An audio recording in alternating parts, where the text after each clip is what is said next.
Hey everybody, this is Tom from Rocket Restorations, and yeah, still looks like a bomb went off in my shop from all the e-body parts I bought. We'll get to that later. If you want to watch the video of that was last week's video. So today's subject. So today we're going to teach you how to tell the difference between a regular 340 head and a 1970 Trans Am head, TA head is what they call them.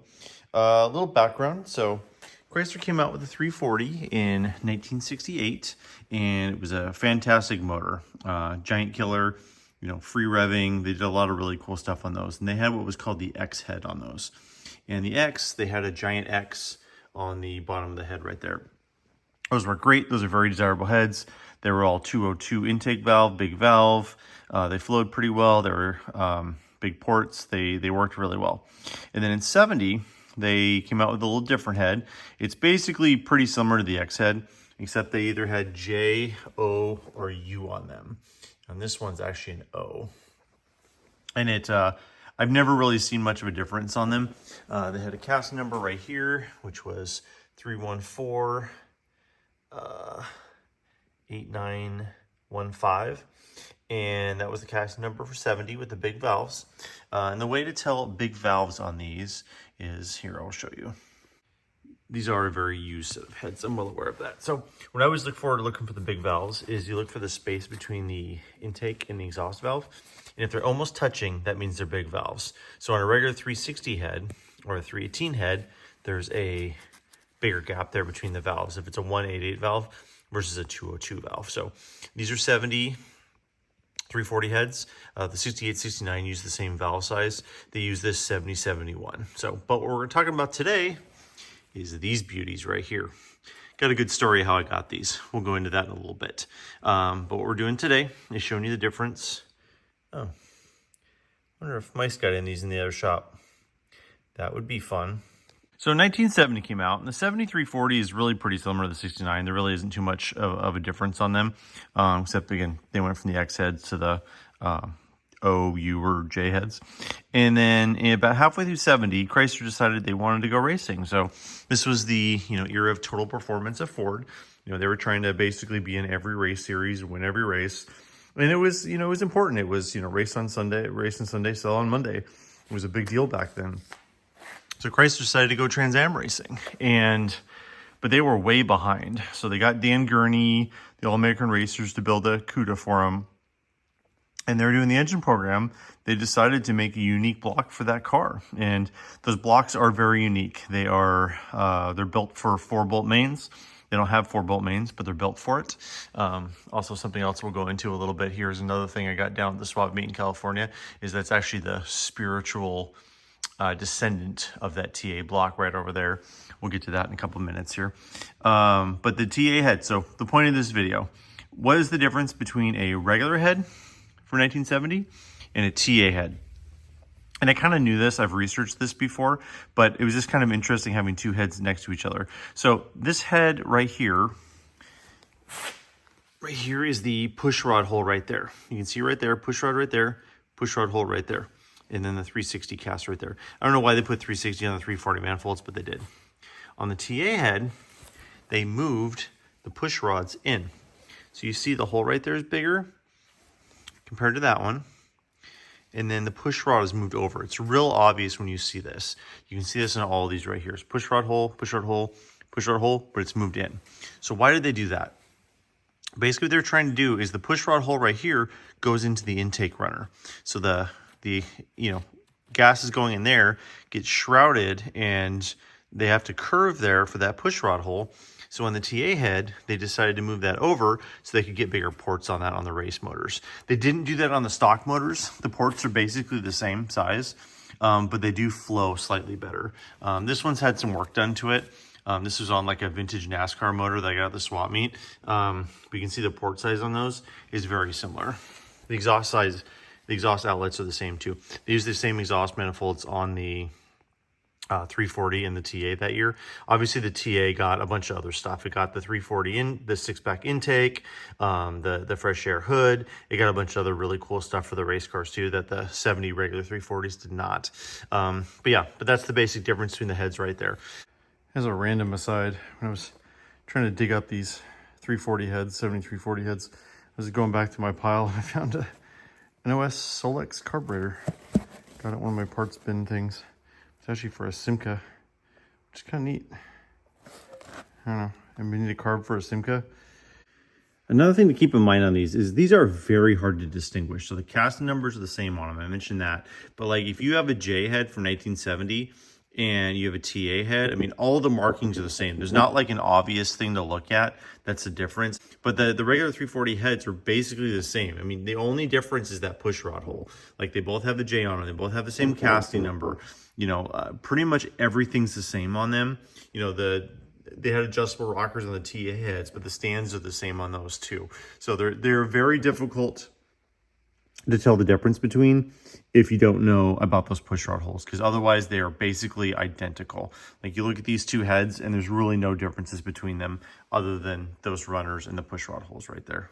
Funny story. So I was down at the Fall Fling swap meet last week, and there was a guy there who showed up, and it's always funny at Fall Fling. Like there always seems to be a guy who shows up in a U-Haul just trying to get rid of a bunch of stuff. And this was totally the case with that. So he showed up with a bunch of really, really cool stuff. So he came up with these two Hemis. Ignore the 4-barrel slant 6. Jamie wants that. He's marking his territory with it, I think. You get these two Hemi blocks. The Hemi heads over here all came from there. Really neat stuff that the guy had. And you know, he was actually asking pretty reasonable prices for this stuff, but the stuff just didn't sell. So he had a bunch of Hemi stuff. He had a bunch of like race small block stuff. He had a bunch of Chevy stuff too, which I don't know why he had that at a swap meet. But we kind of get towards the end of the swap meet, and I kind of been looking at these heads all day. And again, this has been a swap meet all day. Nobody even saw these. And I kind of like noticed that hole, and I thought it looked kind of funny, but I couldn't quite remember if it was a TA head or not. So I kind of took a chance. So I found this one good head, made a deal on it, but he couldn't find the other one. The guy who went to the swap meet, like he had another trailer coming with a bunch more parts, and the trailer actually broke on the way to the swap meet, and they never made it. So there's a bunch of like mismatched parts there. But I ended up getting this head. I made a deal on the Hemi motors, and at the end of the swap meet, dude, the guy had like a huge swap meet of parts. Here, I'll show you a couple of pictures here. Just like a ton of stuff left over at the end of the swap meet. There was a lot of cool race stuff. I mean, I got a whole box full of AN fittings. There's a bunch of dry sump stuff. That's a dry sump pump right there. I don't know a lot about these, but they're cool. It's a giant oil cooler. I think the guy's dad was like a NASCAR guy or something, because he did a bunch of really neat stuff. There's a dry sump pan over there with a bunch of like really cool baffles in it. That's an oil breather for the top two between the two heads. Really cool stuff. But at the end of the swap meet, the guy's like, I am done with this stuff. And he ended up we're going to do a video on that next week too. Stay tuned. He just was done. He just said, like, I'm just sitting there. Like, I bought these two Hemi blocks, and I paid quite a bit of money for these Hemi blocks. I got the heads too. And the guy's like, dude, whatever you want, just take it. I'm like, okay. So I just started grabbing parts. So I had that one TA head over there. And then I was kind of shuffling around, and I found one more small block head. I didn't even think it was another TA head. I got it home and figured out I ended up having a set of TA heads. Yeah, that's kind of how it works. So basically by accident, I got a set of TA heads, which these are a very valuable set of heads. They're really, really hard to find. Really cool stuff. So yeah, so Evan and I were at the swap meet. We're just loading up all these parts in our truck, in our trailer, because it was free. So take whatever we want. I got a ton of cool stuff. I mean, I got a small block scatter shield. There was like a bunch of aluminum intakes. There was a tri-power Oldsmobile intake. There was even Chevy intakes, aluminum, but you know, free's free. I took it. And we're sitting there, and this dude shows up, like 2 guys and 2 trucks show up. Dude, he scrapped everything at the end of the swap meet. Absolutely insane. I can't believe he just scrapped everything at the end. So I'm trying to get a hold of this guy, because I think he has the 2 heads I got. So this is the TA head here. You can see it's blue. Again, color doesn't matter because it was on a race car. And then there's this other one over here. This one's been like gliptalled or whatever you want to call it. But again, another TA head. See the offset push rod holes there. And they have the same rockers too. Well, the same rocker stands. They actually had unique rockers because these are splayed more. So TAs actually have adjustable rockers that are unique to them too. This one's been filled in the middle too, so there's no heat crossover. I think he has his other two, the matching pair for that one and the other one. And I'm trying to get a hold, to try to get the other one because that's pretty cool stuff. Yeah, I was pretty excited about this at the end of the swap meet to get all this stuff. It was pretty neat. Okay, so now we're going to talk about spiritual successor to the W2. So is the W2.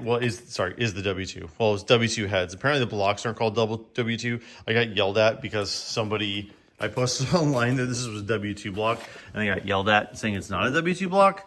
So I'm actually kind of trying to figure out more information on this. If anybody knows a little bit more about these, I actually don't know a lot about these, but this was in the free pile at the end of the show, and I had to take it home. So this is a Mopar Performance block.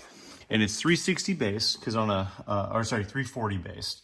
On a 360, they actually have a bigger crank journal on a 360 than a 340. So it's definitely 340 based, and it's also 4-bolt main caps, which is pretty neat.